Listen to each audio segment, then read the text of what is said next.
Oke, selamat datang semuanya. Perkenalkan, kami dari kelompok 5.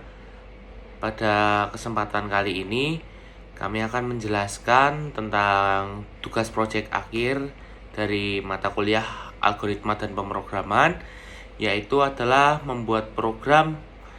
Dan kelompok 5, yaitu kami telah membuat program kasir. Ya, kelompok 5 beranggotakan saya sendiri, Kris Adito Sebastian Erlanggabia, lalu terdapat Safira Aulia Rahma, dan juga Riji Julianto. Pada kesempatan kali ini,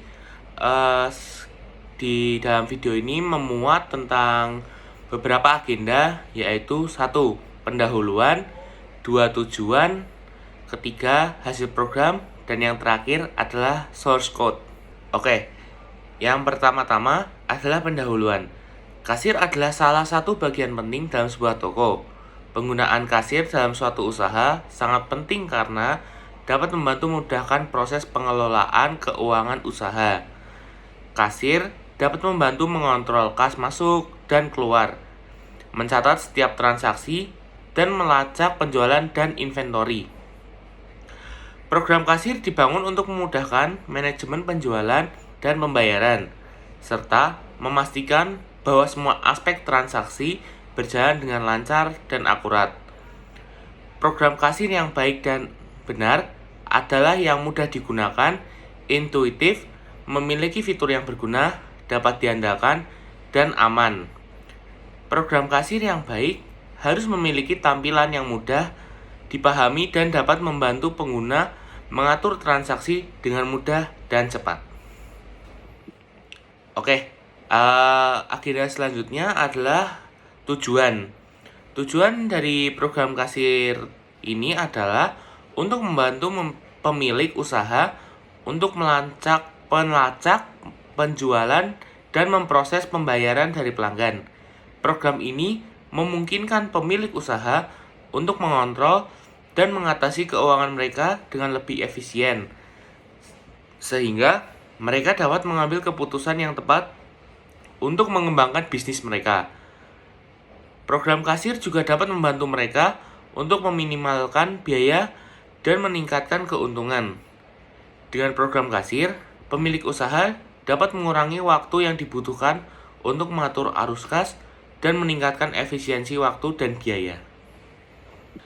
Oke, setelah agenda pendahuluan dan tujuan, sekarang kita akan memasuki hasil program. Ya, dapat dilihat hasil program yang ditampilkan. Terdapat daftar yang berisi jumlah barang, nama barang, dan harga barang dari pembelian yang kita input ke dalam kode tersebut. Lalu, selain daftar dari ketiga barang tersebut, terdapat juga pilihan, yaitu apakah ingin menggunakan voucher atau tidaknya. Oke, setelah diberikan pilihan menggunakan voucher atau tidak, kita dapat memilih dengan menekan angka 1 sebagai ya memiliki voucher dan angka nomor 2 sebagai tidak memiliki voucher. Jika kita menekan angka 1, yaitu memiliki voucher, kita akan diberikan pilihan atau opsi untuk menginput jumlah berapa voucher yang kita miliki dan nantinya akan mengurangi dari total harga yang sebelumnya tanpa menggunakan voucher. Dan lalu yang kedua, yaitu ketika kita memilih opsi tidak memiliki voucher, kita akan langsung diberikan pilihan pembayaran, yaitu bayar dengan tunai, bayar dengan kartu kredit, maupun bayar dengan GoPay. Ada metode pembayaran. Dalam program kasir ini, pembeli dapat melakukan pembayaran dengan 3 pilihan. Yang pertama dengan tunai. Jika pembeli ingin melakukan pembayaran dengan tunai, maka pengguna kasir harus menekan tombol angka 1. Jika pembeli ingin melakukan pembayaran dengan kartu kredit, maka pengguna kasir harus menekan tombol angka 2. Jika pembeli ingin melakukan pembayaran dengan GoPay, maka pengguna kasir harus menekan tombol angka 3. Ini adalah contoh hasil program jika pembeli memilih untuk melakukan pembayaran dengan tunai. Maka pengguna kasir memasukkan uang yang dibayarkan oleh pembeli. Contohnya, uang yang dibayarkan oleh pembeli adalah Rp20.000 dengan total harga yang perlu dibayar adalah Rp16.000. Maka kembaliannya adalah Rp4.000. Ini adalah contoh hasil program jika pembeli memilih untuk melakukan pembayaran dengan kartu kredit. Maka harus memasukkan nomor kartu kredit. Jika valid, maka pembayaran dengan kartu kredit selesai. Ini adalah contoh hasil program jika pembeli memilih untuk melakukan pembayaran dengan GoPay. Maka harus memasukkan nomor telepon yang terdaftar di akun GoPay.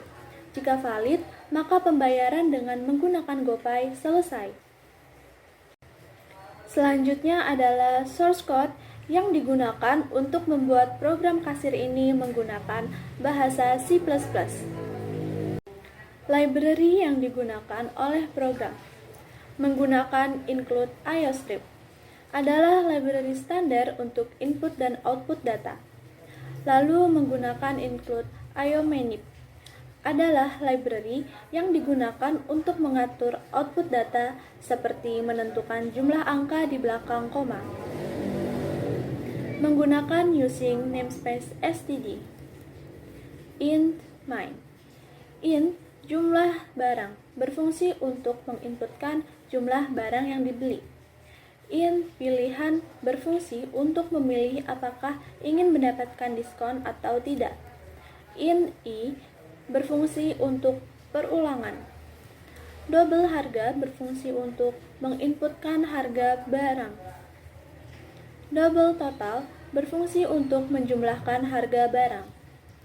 Double bayar berfungsi untuk menginputkan uang yang dibayarkan. Double kembalian berfungsi untuk menghitung uang kembalian. Double diskon berfungsi untuk mendapatkan potongan harga barang. Int max barang berfungsi untuk menginputkan jumlah maksimal barang yang dibeli sebanyak 10 barang. Double barang berfungsi untuk menginputkan harga barang. String nama barang berfungsi untuk menginputkan n. Source code yang digunakan untuk menampilkan beberapa jumlah, nama, dan harga barang dengan cout jumlah barang yang akan dibeli, lalu cin jumlah barang. Untuk menginput nama dan harga setiap barang dengan for i sama dengan 0, i lebih kecil jumlah barang, i++. Kode ini akan mengulang sebanyak jumlah barang yang dimasukkan. Setiap kali mengulang, nilai i akan ditambah 1. Lalu cout nama barang ke cin nama barang, lalu cout harga barang ke cin nama barang. Source code yang digunakan untuk menampilkan daftar dari barang yang akan dibeli. Cout daftar barang. Cout nomor nama barang harga. Kode itu adalah kode untuk mencetak nomor nama barang harga di layar. Kode ini akan mencetak nomor diikuti dengan tab, diikuti dengan nama barang, diikuti dengan tab, diikuti dengan harga. Dengan for i sama dengan 0, i lebih kecil jumlah barang, i++, lalu cout, i+1, dan seterusnya. Kode itu adalah, cout adalah standar output stream. i+1 mencetak nilai i ditambah 1 ke standar output stream. Selanjutnya, fungsi looping untuk menghitung total harga. Nah, untuk menghitung total harga tersebut, pertama kita masukkan variabel total sama dengan 0. Setelah itu kita masukkan perulangan for, yaitu i sama dengan 0, yaitu i-nya kurang dari jumlah barang. Nah, maksudnya itu i-nya dimulai dari 0 sampai jumlah barang yang kita input. Setelah itu, jadi totalnya itu tambah sama dengan barang yang kita input. Selanjutnya, source kode if untuk menjalankan fungsi tambahan untuk mengurangi harga total dengan jumlah diskon. Nah, yang pertama kita tampilkan dulu sebuah pertanyaan, apakah akan menggunakan voucher, yaitu ada pilihan 1 yaitu iya, 2 tidak. Nah, kemudian kita mengeluarkan program scene atau agar user dapat menginput ke variabel pilihan.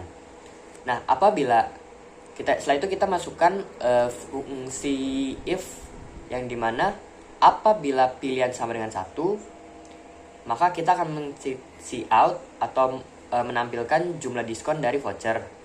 Nah, kita tampilkan dulu berapa, habis itu kita masukkan angka yang untuk didiskon. Nah, setelah sudah diinput, maka kita akan membuat fungsi baru, yaitu total sama dengan total yang pertama dikurangin dari diskon yang tadi kita input.